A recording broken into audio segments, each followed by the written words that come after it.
So, morning guys. It's an absolutely lovely sunny Sunday morning in Dresden this morning, and I'm not actually here to work on the Land Rover today. I'm going to do a little bit of work on the 911 because it needs its MOT. It actually needed its MOT a while ago.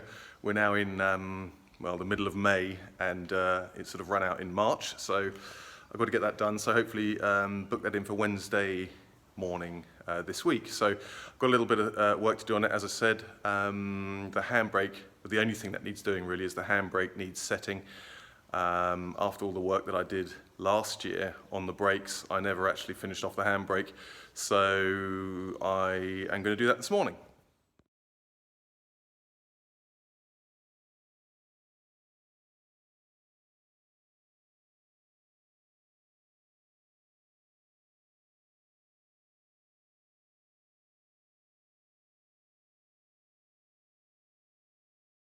Okay, so I'm just jacking up the car to get the wheels off, and then I'll start work on the handbrake.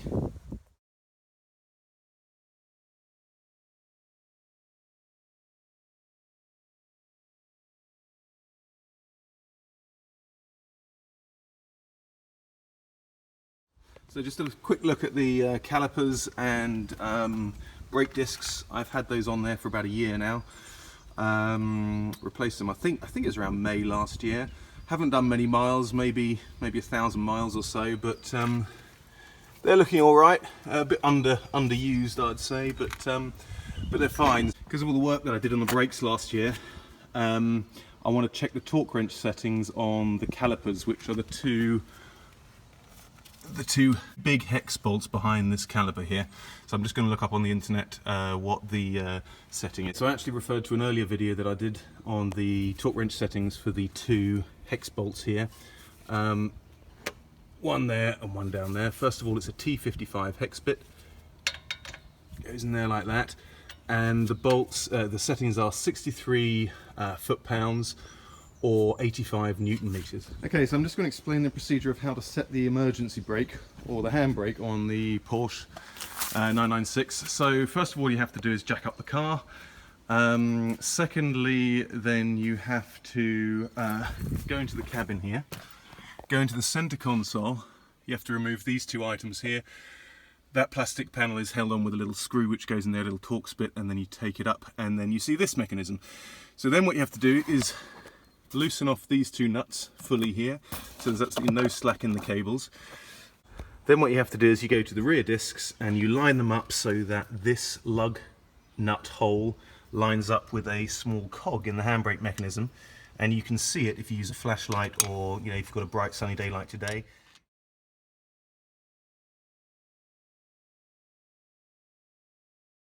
And you can put quite a large flat nose screwdriver into there, and then you click it.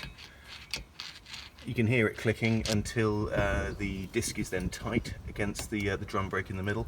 You do it on the other side of the car as well, and then you click this cog back 9 times either side of the car.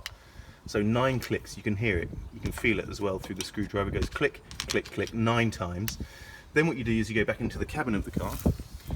You move up and down the handbrake just to settle the cables, and then you click the handbrake up 2 clicks like that, and then you tighten up these 2 screws here until there is just enough tension on them. There's quite a bit of tension actually, just enough tension on them so that you can feel the brake starting to bind on the rear hubs. So as soon as that's done, tighten up this second bolt so it's set, and then release your handbrake, go back to the wheels to test if they turn freely, which they do, and that is your handbrake set.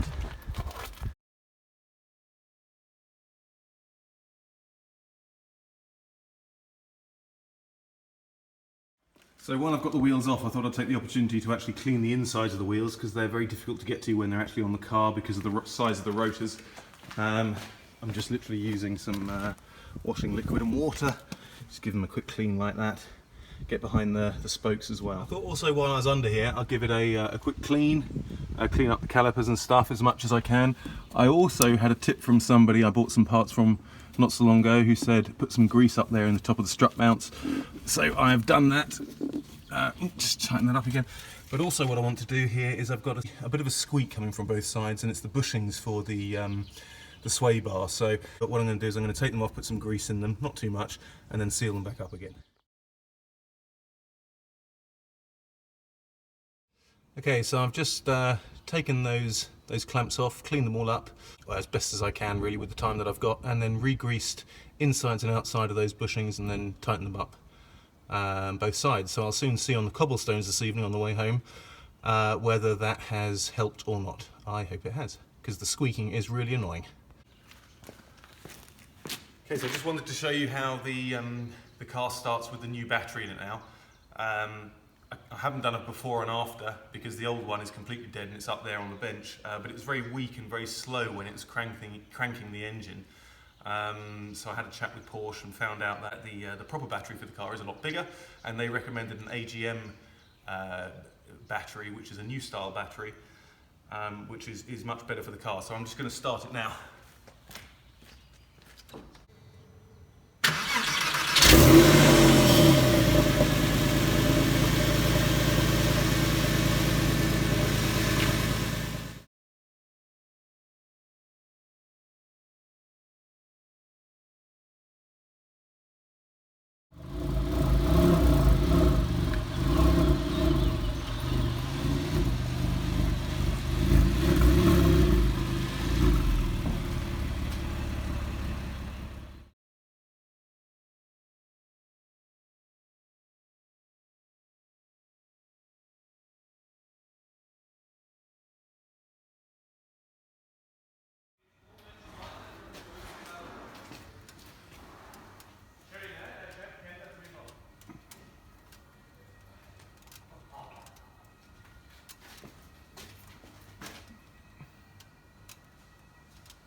Okay, so just put the car through the MOT, and other than having relatively low tread on the rear tyres, I think they're 3mm, which I already knew about, there was absolutely nothing wrong. Had a bit of trouble getting it through the CO2 emissions test is what it's called, but got there in the end, so I'm very pleased that they went through.